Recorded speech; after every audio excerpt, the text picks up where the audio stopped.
Capítulo 3. Romanos capítulo 3. E nós agora vamos para essa segunda parte.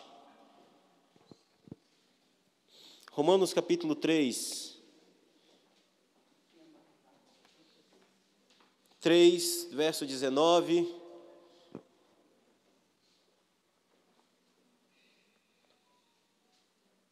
Ao verso 22. Romanos 3, 19 ao 22. Eu quero falar hoje, nesta manhã, sobre como ser justo diante de Deus. Como ser justo diante de Deus.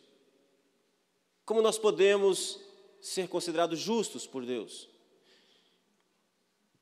Diz assim o texto: ora, sabemos que tudo o que a lei diz, aos que vivem na lei o diz, para que se cale toda a boca e todo mundo seja culpado perante Deus. Visto que ninguém será justificado diante dele por obras da lei, em razão de que, pela lei vem o pleno conhecimento do pecado. Mas agora, sem lei, se manifestou a justiça de Deus, testemunhada pela lei e pelos profetas. Justiça de Deus mediante a fé em Jesus Cristo para todos e sobre todos os que creem, porque não há distinção. Amém? Como ser justo diante de Deus? Como o homem pode ser justo diante de Deus? Esta é a pergunta de $1 milhão. Como podemos ser justos? Como podemos ser justos? Essa é a pergunta última que incomoda o coração do homem. Não porque o homem ame a justiça em si mesmo, mas sim pelo fato de que ser justo é uma necessidade humana, embora o homem seja mau. Deus colocou em nós o senso de justiça, muitas vezes distorcida sim no coração do homem mais perverso, mas essa é uma grande inquietação do coração humano. Como ser justo diante de Deus? Então essa é a grande necessidade humana. Como podemos ser justos? A primeira inclinação do ser humano é procurar a justiça nele mesmo. Então ele pensa: se eu fizer coisas boas, se eu for correto, se eu for honesto, então serei um homem justo. Não que eu seja perfeito, muitos pensam, mas já é alguma coisa. Então Paulo começa procurando responder se nós podemos ser justos através da nossa própria justiça em nós mesmos. Ele começa fazendo exatamente isso. Ele começa destronando os ídolos da justiça própria que estão no panteão do coração humano. E como ele está escrevendo aqui em Romanos, para uma igreja que havia ali muitos judeus, Paulo trata aqui agora com eles. Paulo vai tratar dessas pessoas. O verso 21 diz: mas agora sem lei se manifestou a justiça de Deus, testemunhada pela lei e pelos profetas. Mas antes de falar da justiça de Deus, Paulo começa respondendo o lugar errado para se procurar a justiça de Deus. Nós procuramos a justiça, ser justos, muitas vezes em nós mesmos. Procuramos muitas vezes justificar a nós mesmos. Procuramos justificar muitas vezes, procurar a justiça também na lei de Deus, na palavra de Deus. E eu quero, por favor, que você abra o seu coração para que você não me interprete mal com relação à lei. Você ama a lei e eu também. Mas nós precisamos colocá-la no seu devido lugar e colocar a justiça de Deus no seu devido lugar. Porque a lei de Deus revela a justiça. Revela a justiça. E nós precisamos entender o que o apóstolo Paulo está falando. Então, antes de falar como ser justo diante de Deus, Paulo vai dizer como não ser, onde você não vai encontrar essa justiça, onde você não vai conseguir ser justo a partir de. Porque os gentios buscavam justificar a si mesmo através das boas obras. Eles diziam: se eu for uma boa pessoa, eu serei um homem justo. Os judeus, por outro lado, buscavam a sua justiça através da lei. Então Paulo diz no verso 19: ora, sabemos que tudo o que a lei diz, aos que vivem na lei, diz. Nós precisamos entender que o verso 19 fala de lei em vários momentos, mas elas têm significados diferentes, essa palavra. Tem momento que a palavra lei significa escritura, Antigo Testamento, palavra de Deus. No verso 21, Paulo vai falar leis e profetas. Ele está falando das escrituras, todo o Antigo Testamento. E em outro momento, lei significa mandamento, ordenança por Deus, mandamento mesmo, lei mesmo, nesse sentido. Então Paulo diz, sabemos que tudo que a lei diz, lei aqui, Escritura, sabemos que tudo aquilo que a Escritura diz, aos que vivem na lei, mandamento, no mandamento o diz. Então é isso que ele está dizendo. Ou seja, nós sabemos, diz Paulo, o que a Escritura diz aos que vivem no mandamento, aos que vivem procurando viver de acordo com o mandamento. Ele diz, nós sabemos, no verso 19, nós sabemos o que as Escrituras diz aos que vivem procurando viver de acordo com o mandamento. Perceba, meu irmão, que Paulo está falando com aquelas pessoas que liam as Escrituras, a lei de Deus, e viviam a partir daquilo que as Escrituras diziam. Mas a pergunta é, o que a lei dizia? O que a lei dizia? O que a lei revela? A lei revela um tipo de justiça que é humanamente impossível de alcançar. Impossível. O que é ser justo para a lei de Deus? O que é ser justo para a lei de Deus? Salmo 24, verso 3 a 5. Quem subirá ao monte do Senhor? Quem há de permanecer no seu santo lugar? O que é limpo de mãos e puro de coração, que não entrega a sua alma à falsidade, nem jura dolosamente, este obterá do Senhor a bênção e a justiça do Deus da sua salvação. Aqui está a exigência da lei de Deus. Salmo 24, 3 a 5 diz que a justiça que a lei exige é que você seja limpo de mãos. Limpo de mãos é aquele que não pratica o pecado. Mas limpo de mão não é aquele apenas que não faz o pecado, não apenas não pratica o pecado, é aquele que nunca praticou o pecado.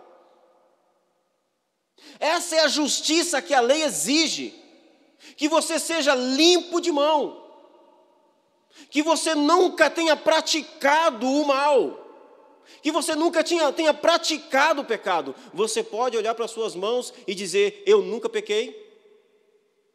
Esse é o nível de exigência que a lei faz. Essa é a exigência de justiça que a lei determina. Essa é a altura da justiça que a lei exige. Quem de nós pode fazer isso? Ninguém. Ele diz, aquele que é puro de coração, aquele que nunca desejou o mal, nunca pensou no mal, o mal nunca entrou na sua natureza. Onde está esse homem? Essa é a exigência da lei. Ele continua dizendo, aquele que não entrega a sua alma à falsidade, ou seja, aquele que não vive fora do propósito pela qual ele foi criado. Você foi criado para viver para a glória de Deus em todas as áreas da sua vida.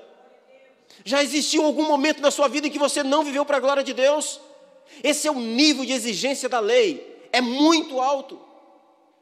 E ele conclui dizendo, aquele que não jura dolosamente, aquele que nunca mentiu, já mentiu na sua vida. Não é assim, a partir de hoje nunca mais praticarei, a partir de hoje nunca mais desejarei o mal, a partir de hoje nunca mais mentirei. Não, é nunca. Esse é o nível de exigência da justiça que vem da lei. É isso que o apóstolo Paulo está dizendo. Ele vai dizer, vou ler de novo, ora, sabemos que tudo o que a lei diz, ela diz aos que vivem na lei. E o que a lei diz? Qual é a exigência da lei para ser justo? Essa é a exigência.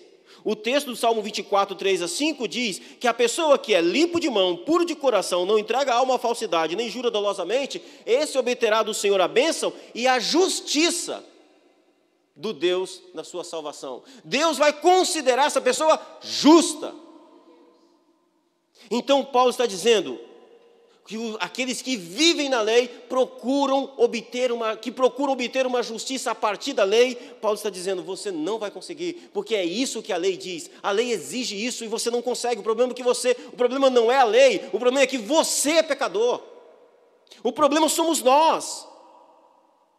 Ora, sabemos que tudo o que a lei diz, aos que vivem na lei diz, para que se cale toda a boca. Se cale toda a boca e todo mundo seja culpável perante Deus. O único sentimento que nós deveríamos ter diante da lei de Deus, das Escrituras, dos mandamentos, era o sentimento de humildade, de quebrantamento, o reconhecimento que não temos a justiça que a lei exige, que nós não somos essa pessoa que é colocada aqui no Salmo 24, 3-5. Não somos. Eu não sou esse homem limpo de mãos, as minhas mãos estão manchadas pelo pecado. Eu não sou esse homem puro de coração. Eu não sou esse homem que nunca me desviei da vontade de Deus. Eu não sou esse homem que nunca mentiu. Não sou. Diante da lei de Deus, eu deveria me humilhar, reconhecer que não consigo alcançar esse nível, esse padrão que a lei de Deus exige. Que nunca alcançaremos, que somos falhos, pecadores. Diante da lei de Deus, devemos colocar então a nossa mão na boca. Devemos nos calar, ou seja, perceber o quanto nós somos culpados, injustificados. Colocar a mão na boca é, diante da lei de Deus, eu olho e digo, eu não tenho como me justificar, não tenho como dizer nada. É isso aí, é isso que a lei diz, eu sou o que ela está apontando, o que eu sou, aquilo que ela exige de mim, eu não consigo ser. É o Paulo em Romanos capítulo 7, miserável homem que sou. Quem me livrará do corpo desta morte que me prende, que não consigo alcançar aquilo que a lei de Deus exige de mim? Então, quando nós procuramos buscar a justiça na lei, Paulo diz, a única coisa que você vai encontrar é uma mão na boca e uma culpa diante de Deus, porque o nível é imensuravelmente alto, você não consegue. Você vive no mandamento, você espera ser justo cumprindo a lei. Paulo diz, tudo que a lei diz para você deveria fazer você calar a boca e reconhecer a sua culpa diante de Deus. É isso. E nesta hora, alguém pode pensar, bem feito para esses judeus, para esses adventistas legalistas que vivem na lei. Eu pergunto, você não vive na lei? Porque alto lá, amigo. Se os que vivem na lei, procurando ser justificados por ela, não são justificados, o que se dirá daqueles que não vivem na lei? Aqueles que vivem à parte da lei? Porque os que vivem na lei têm uma vantagem sobre aqueles que não vivem na lei. É que eles estão expostos à palavra de Deus. Eles conhecem a lei. Eles não conseguem porque são pecadores, mas a lei está ali, eles têm prazer nela. Porque eu conheço apenas um que ama viver à parte da lei, fora da lei. Chama-se Satanás. Então, isso não é desculpa. Não é desculpa. Se aqueles que estão na lei não são justificados por ela, devem calar a boca e reconhecer que são culpados, o que se dirá daqueles que estão fora da lei? Os que estão na lei têm uma vantagem sobre você, é o fato de que a lei está dizendo alguma coisa para eles. Eles estão expostos à palavra de Deus, e você? Porque o fato da lei não justificar o homem, não significa que ela não tem propósito. Não significa que ela não tem um objetivo, ela tem um propósito. Qual é o objetivo da lei? Paulo vai dizer no verso 20, visto que ninguém será justificado diante dele por obras da lei. É uma certeza isso aqui. Visto que ninguém será justificado diante de Deus por obras da lei, em razão de que, pela lei, vem o pleno conhecimento do pecado. Aí está o papel da lei. Aí está o papel da lei. Ela faz o pecado conhecido. Romanos 7,7, que diremos, pois, é a lei pecado? De modo nenhum, mas eu não teria conhecido o pecado se a lei não me dissesse, é pecado. É pecado. Eu não teria conhecido o pecado se não por intermédio da lei, pois não teria eu conhecido a cobiça se a lei não dissesse, não cobiçarás. Romanos 5,20, a lei foi introduzida para que a transgressão fosse ressaltada, ficasse em relevo. Esse é o propósito da lei, esse é o objetivo da lei, revelar o pecado, mostrar que o pecado existe, mostrar que o pecado é mau, mostrar que o pecado é danoso. Esse é o papel da lei, revelar, dizer o que é errado e o que é a vontade de Deus. A lei de Deus carrega em si os atributos da justiça de Deus, mas ela nunca tornou um homem sequer justo. Nunca. Existe uma diferença. A lei é justa. Ela carrega os atributos do Deus justo, mas ela não consegue fazer você ser justo. Então Paulo está dizendo para esse pessoal que viviam na lei, tentando ser justo a partir da lei. Paulo diz, você não vai conseguir. A justiça que a lei exige, ela é alta demais, você não alcança. Você não alcança primeiro pela sua própria condição já de pecador. Você não vai conseguir. A lei, todavia, ela é dada para mostrar a você o seu pecado, mostrar a você a sua limitação, ressaltar que você é pecador. Todos os que tentam ser justos através da observância da lei, falharam miseravelmente. Falharam.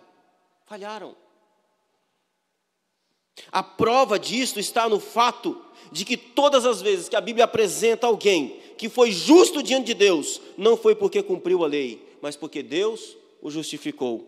Veja o exemplo de Abraão em Romanos 4:2. Paulo diz, porque se Abraão foi justificado por obras, ele tem do que se gloriar, porém não diante de Deus.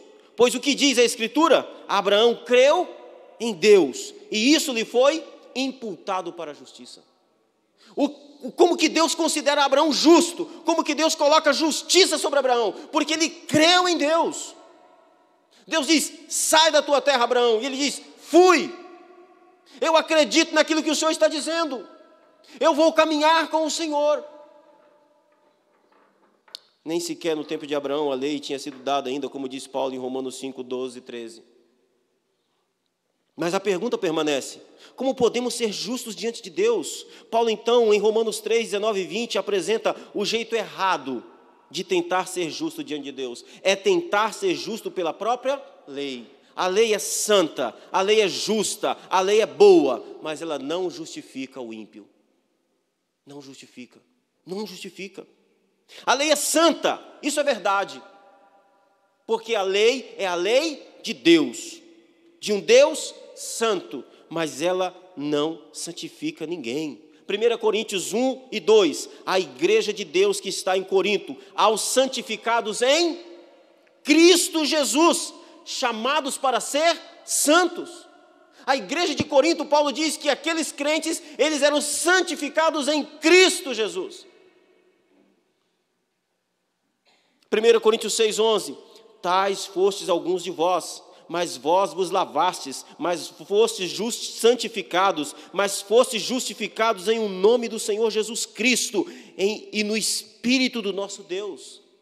Paulo está dizendo que aqueles crentes de Corinto, a qual muitos haviam vindo de uma vida completamente pervertida, Paulo diz, vocês foram lavados, vocês foram santificados, vocês foram justificados no nome de Jesus. Meu irmão, é isso que você precisa entender. Paulo não é contra a lei, não quer que a lei acabe, ela é indestrutível, ela é a verdade estabelecida por Deus, mas Paulo está dizendo, não coloque a sua confiança para ser justo na lei, mas em Cristo, porque a lei não consegue santificar ninguém. Sabe aquela tentativa de auto-santificar? Você não se santifica, a santificação é uma ação da graça de Deus sobre nós, operando em nós. Isso aqui não é um quartel militar, não é autodisciplina. Santificação não é autodisciplina. Santificação é uma ação da graça de Deus, da vida de Jesus em nós, nos levando a viver uma nova vida para a glória de Deus. É uma ação de Deus através de nós. Veja, Hebreus 10, 10. Nessa vontade é que temos sido santificados, mediante a oferta do corpo de Cristo Jesus, uma vez por todas. Nós somos santificados mediante a oferta do corpo de Jesus Cristo. Hebreus 10, 14. Porque como uma única oferta aperfeiçoou para sempre quantos estão sendo santificados. É a cruz de Cristo que nos santifica, é a vida de Jesus. Se a lei santificasse, Jesus não precisaria ter morrido na cruz. Bastava a lei, nós já tínhamos ela. A lei é justa, isso é verdade, pois a lei é a lei de um Deus justo, mas a lei não justifica ninguém. Atos 13, 39, e por meio dele, todo o que crê é justificado de todas as coisas das quais vós não pudestes ser justificados pela lei de Moisés. É a lei má por causa disso? Não, porque ela não tem o propósito de justificar. Uma coisa é uma coisa, outra coisa é outra coisa completamente diferente. Romanos 8,3: porquanto o que fora impossível à lei, no que estava enferma pela carne, perceba, o problema não é a lei, é a carne que está enferma. Isso fez Deus enviando o seu próprio Filho em semelhança de carne pecaminosa, e no tocante ao pecado, e com efeito condenou na carne o pecado.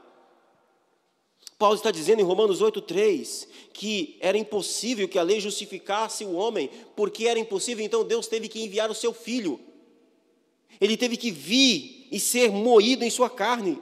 Gálatas 2,16: sabendo contudo que o homem não é justificado por obras da lei, e sim mediante a fé em Cristo Jesus. Também temos crido em Cristo Jesus, para que fôssemos justificados pela fé em Cristo, e não por obras da lei, pois as obras da lei ninguém será justificado.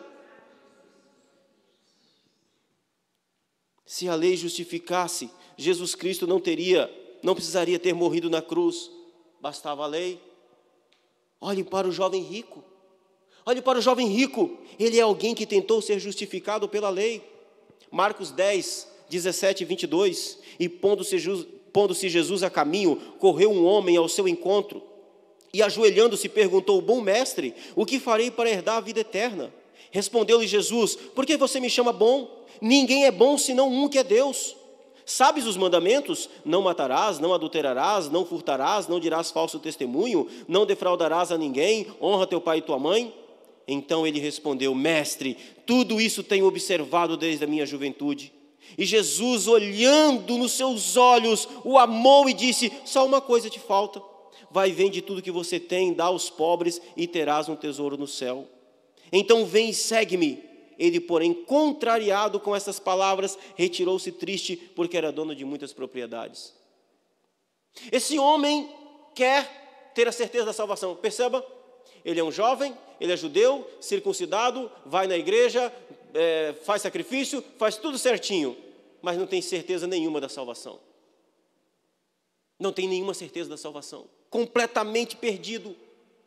E ele diz: Senhor, o que eu vou fazer, bom mestre? O que eu devo fazer de bom? O que eu tenho que fazer? Eu já cumpro a lei, o que eu mais preciso fazer? Jesus coloca a lei diante dele. Você conhece os mandamentos? Jesus não está dizendo você é justificado pelos mandamentos. Jesus quer que os mandamentos diante dele opere aquilo que tem que operar. Você conhece os mandamentos? Jesus cita alguns: não matarás, não adulterarás, não furtarás, não dirás falso testemunho, não defraudarás ninguém, honra teu pai e tua mãe. Se Jesus perguntasse para você, o que você responderia? Jesus dissesse para você: você conhece a lei, não matarás, não adulterarás, não furtarás, não dirás falso testemunho, honra teu pai e tua mãe. O que você faria se Jesus fizesse essa pergunta para você? Você responderia como ele respondeu? Ah, Senhor, desde quando eu estava lá na classe das crianças, eu observo a lei. Eu observo. É esse aí? É isso aí? É claro que não, porque se fosse isso, você não estaria fazendo essa pergunta: o que eu devo fazer para herdar a vida eterna? Lógico que não. Jesus está colocando a lei na cara daquele rapaz, para que ele caia de joelhos e diz: Deus, tem misericórdia de mim, pecador. Eu não consigo, é inalcançável. Mas ele não diz isso, ele diz: desde a minha juventude eu tenho observado tudo isso. Ele havia procurado justificar os seus atos pela lei, ele havia procurado toda a sua vida buscar uma justiça que vinha da lei, mas ele não entendeu que não tem como, é impossível. Esse não é o papel da lei, é impossível. Embora ela seja justa, embora ela seja santa, embora ela seja boa, ela não consegue justificar, não consegue santificar e nem torna o homem melhor, porque ele volta para o pecado. Então, para que ela serve? Ela serve para fazer aquilo que Jesus usou ela para fazer. Você por acaso teria coragem de dizer para Jesus que você nunca desonrou o seu pai e a sua mãe? Ele teve essa coragem. Ele teve essa coragem, ele disse que nunca desonrou o pai e a mãe dele. Tudo isso tenho observado desde a minha juventude. Mentiroso. Onde já se viu um filho que nunca pecou contra os pais? Mas ele não. Ele procurava uma justiça que ele não podia encontrar lá. E tentava justificar a si mesmo. Olhe para Nicodemos. Ele buscou a justiça em toda a lei. E no fim ele ouviu de Jesus: você precisa nascer de novo, Nicodemos. Você precisa nascer de novo. Esse é o papel da lei, revelar o nosso pecado. A lei não foi dada para que você exerça fé nela. A Bíblia nunca falou que você precisa exercer confiança, fé na lei. Confie na lei, vai dar tudo certo. Exerça fé na lei. Não, a fé é em Jesus, é numa pessoa, é em Cristo. O papel da lei é apontar o pecado, para que você tenha fé em Jesus. É por isso que Jesus coloca a lei diante daquele rapaz, para que ele, diante da lei, ele caia em si e tenha fé em Cristo. E vá para Jesus para ser perdoado. A lei aponta o pecado, a lei revela o pecado, a lei deixa o pecado em evidência. Sou pecador. É isso, esse é o papel da lei. Portanto, se você guarda o sábado, portanto, se o que te faz guardar o sábado é a lei, então você é um legalista. Mas, se você guarda o sábado porque Cristo, o seu Senhor, é Senhor do sábado, foi crucificado para também ser seu Senhor, então você é um discípulo de Jesus. Você entendeu a diferença? Nós não guardamos o sábado por causa apenas do quarto mandamento que diz: lembra-te do dia de sábado para o santificar. É uma ordem, foi dada uma ordem para você, mas não é apenas por causa da ordem que nós guardamos o sábado. Nós devemos guardar o sábado porque Cristo diz: eu sou o Senhor do sábado. E o Senhor do sábado morre na cruz. E a pergunta que eu faço é: Ele é seu Senhor? Se Ele é seu Senhor, então você guarda o sábado porque Cristo é seu Senhor. E isso torna você um discípulo de Jesus. Quando Jesus saiu do sábado lá da sinagoga e está com seus discípulos e ninguém chamou eles para almoçar na casa deles, os discípulos então entram numa roça, começam a esfregar espigas e comer, e Jesus é criticado. Olha, você está vendo aí o que seus discípulos estão fazendo no sábado, fazendo o que não é lícito no sábado? E Jesus diz: vocês não leram nas Escrituras o que Davi fez quando teve fome? De como entrou na casa do Senhor e comeu dos pães que lhe era proibido? Ora, eu sou maior que Davi. Ele diz: eu sou o Senhor do sábado. Eu sou o Senhor do sábado. Eles são meus discípulos. Olha a diferença. Aqueles homens olhavam para a lei. Os discípulos olhavam para o Senhor da lei. Esse é o problema. Se o que te faz ser fiel à sua esposa, não adulterando, é a lei, então você é um legalista procurando justificar a sua escravidão sexual. Mas se o que te faz ser fiel à sua esposa, ao seu marido, é o fato de que as suas paixões já foram crucificadas com Cristo na cruz, então você é um discípulo de Jesus. Eu não tenho que ser fiel à minha esposa, porque o mandamento diz: não adulterarás. Isso está claro, isso está dado, isso revela que se eu adulterar, eu sou pecador. Eu tenho que ser fiel à minha esposa, porque a minha carne já foi crucificada em Cristo na cruz do Calvário. Ele me libertou da escravidão do pecado. E agora eu ando em uma novidade de vida, em uma vida nova para a glória de Deus. Isso é completamente diferente, meus irmãos. Completamente diferente.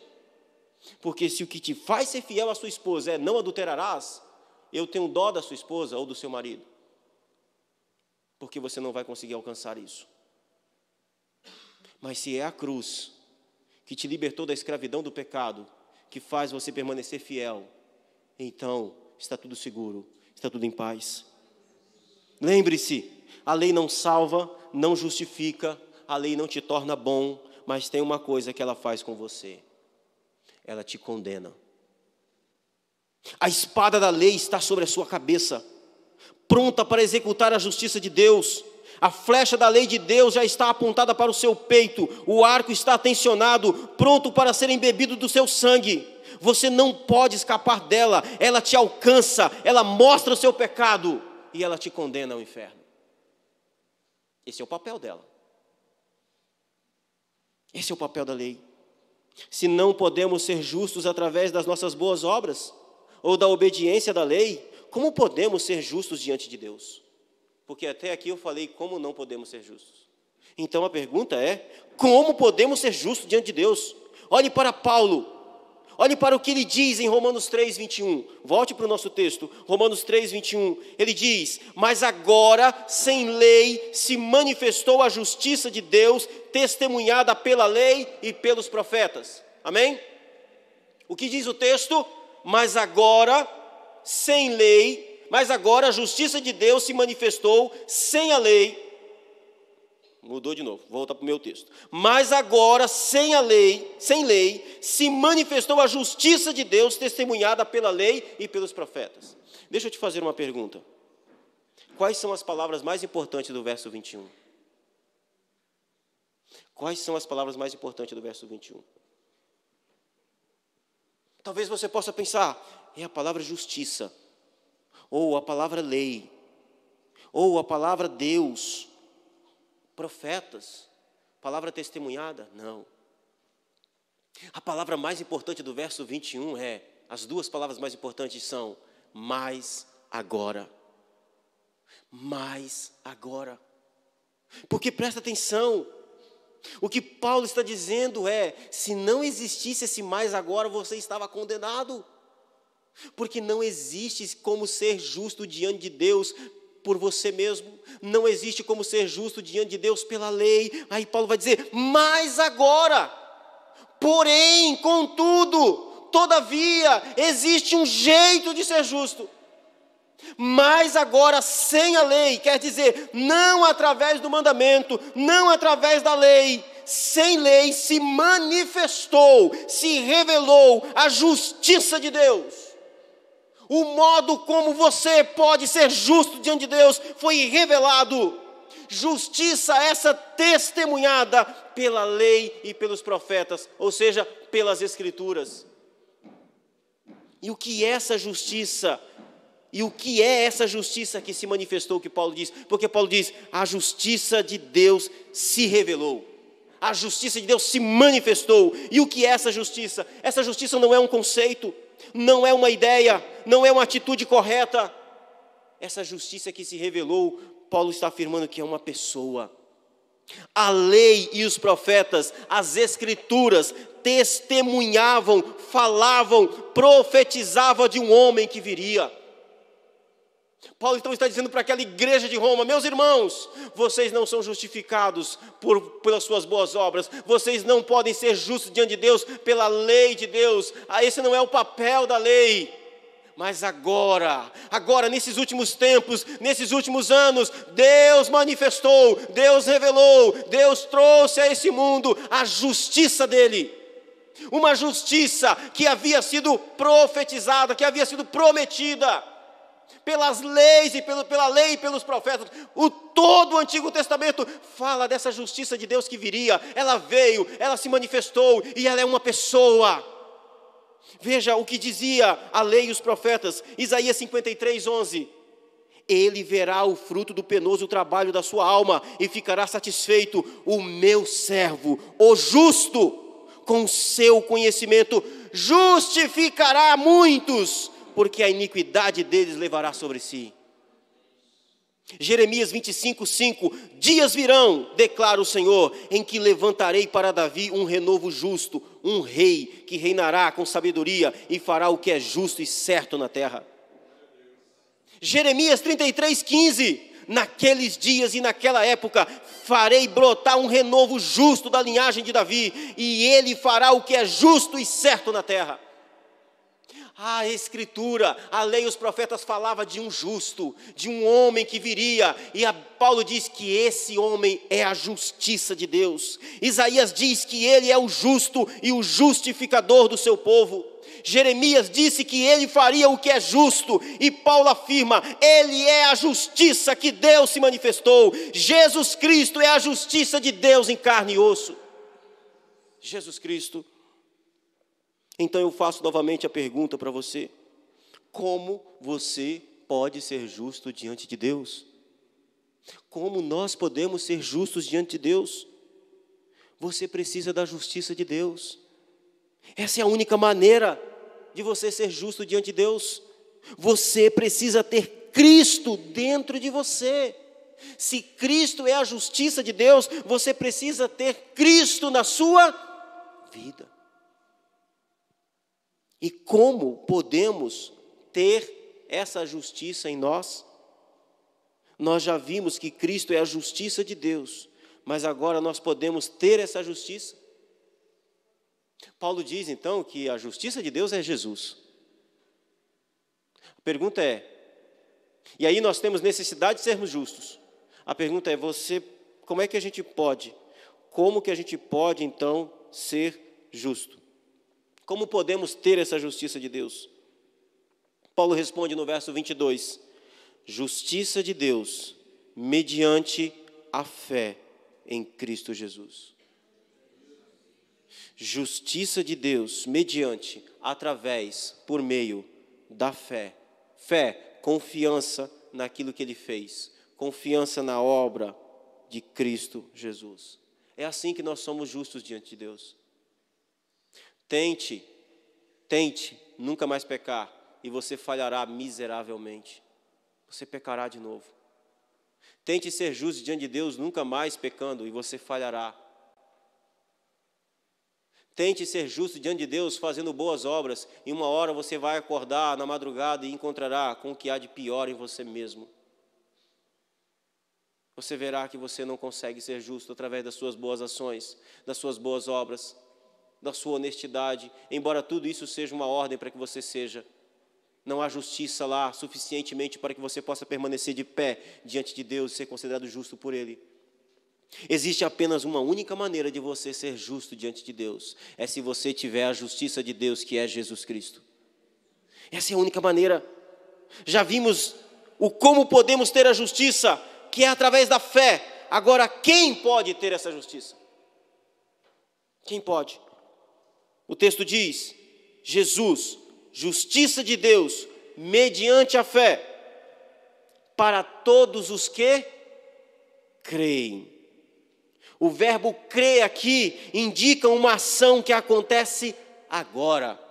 Quer dizer, todo aquele que crê em Cristo, como diz a Escritura, está justificado diante de Deus. E o que isso tudo tem a ver com a ceia, pastor? Tem a ver com o fato de que a ceia nos lembra que Jesus é a nossa justiça que opera em nós. Jesus é a justiça que opera em nós. Na noite da Páscoa, Jesus pega um pão e ele diz que aquele pão era o corpo dele. É claro que ele não está sendo literal, mas a mensagem é a mensagem que o pão transmite. Jesus pega o pão e diz, coma, esse é o meu corpo dado por vocês. Aqui nós temos o nosso pão. Todo aquele que participa da ceia está dizendo de forma prática que esse pão, que é símbolo da presença de Cristo, da justiça de Deus, ao ser comido por você, você está dizendo, Cristo vive em mim. Eu sou justo porque a justiça vive em mim. Quando você come o pão, isso sustenta a sua vida. O Jonas mexe com pão, o Jonas trabalha com pão. Pão é vida, não é, Jonas? É isso, pão é vida. Aquele que come do pão, que representa Cristo, a justiça de Deus, está justificado dos seus pecados. É assim que nós somos justos. É isso que Paulo está dizendo.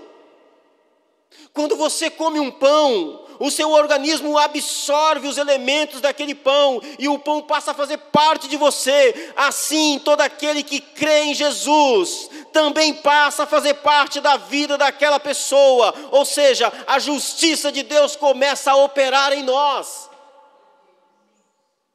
É assim que nós somos considerados justos. Quando você comer desse pão, você está dizendo: eu fui justificado, eu sou justo perante Deus, porque Cristo vive em mim. Ele vive no meu coração, na minha vida. Eu não sou o homem, a mulher mais perfeita do mundo. Eu sou o pecador, porque a lei diz que eu peco. Mas eu sou justificado diante do Deus Santo, e nenhuma condenação há para aqueles que estão em Cristo Jesus.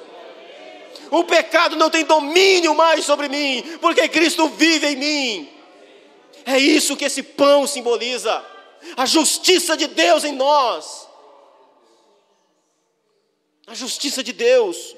O vinho, o suco de uva, Jesus disse que era a nova aliança no seu sangue. A justiça de Deus exige a morte do pecador. Por isso no Antigo Testamento os animais eram degolados até o sangue ser derramado e queimado no altar.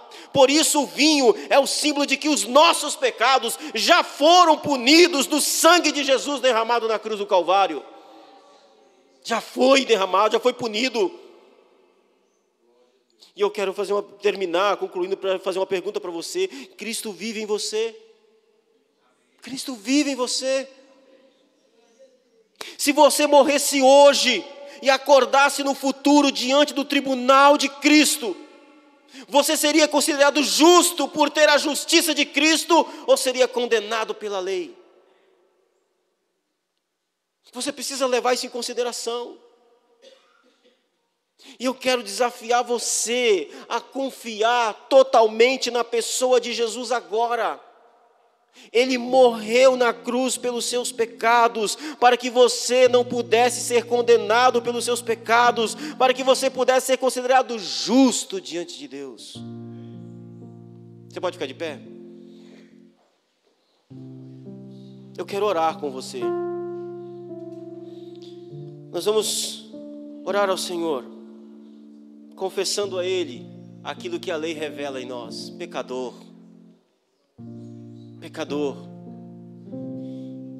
E nós vamos também orar ao Senhor, não apenas confessando a Ele o que a lei revela sobre nós, mas também exercendo confiança de que na pessoa de Jesus nós somos considerados justos diante de Deus por causa de que Cristo é em nós. E também nós vamos orar apresentando esses elementos ao Senhor, para que eles possam se tornar esse símbolo de poder de que Cristo vive na vida de todo aquele que foi salvo e alcançado pela graça. Pai Santo, pecadores, aqui é uma congregação de pecadores, homens e mulheres falhos, que a sua lei santa, justa e boa insiste em condenar-nos. Ela insiste em apontar o nosso pecado, porque verdadeiramente pecamos. Somos falhos e pecadores, e nós confessamos isso, mas nós viemos diante de Ti, Pai Santo, Deus Santo, cujos olhos são como chamas de fogo, que não toleras ver o mal. Nós nos apresentamos diante de Ti, confiantes, completamente seguros de que em Cristo Jesus, por causa de Jesus Cristo que vive em nós, nós somos justificados, nós somos considerados pelo Senhor justos, como se nunca tivéssemos pecado. E diante dessa confissão, Senhor, diante dessa certeza, dessa fé, nós oramos a Ti, para que o Senhor, ó Deus, atribua esses elementos, Senhor, graça, misericórdia, bondade, para que o Senhor atribua, meu Deus, não ao pão, não ao vinho, mas ao coração de cada um aqui nessa manhã, certeza de perdão, certeza de graça, certeza de que Jesus vive, Senhor, no coração, na vida de cada um, de que Cristo, o justo, a justiça de Deus, nos justifica e nos leva diante de Ti em segurança. Pai Santo, ao Teu povo, quando comer desse pão e beber desse cálice, tenha, meu Deus, renovado em seus corações a certeza, Senhor, de que eles estão, ó Senhor, justificados diante de Ti, em nome de Jesus. Aleluias. Eu quero convidar aqui o diácono Elias, diaconisa Graciete, diácono Roberto.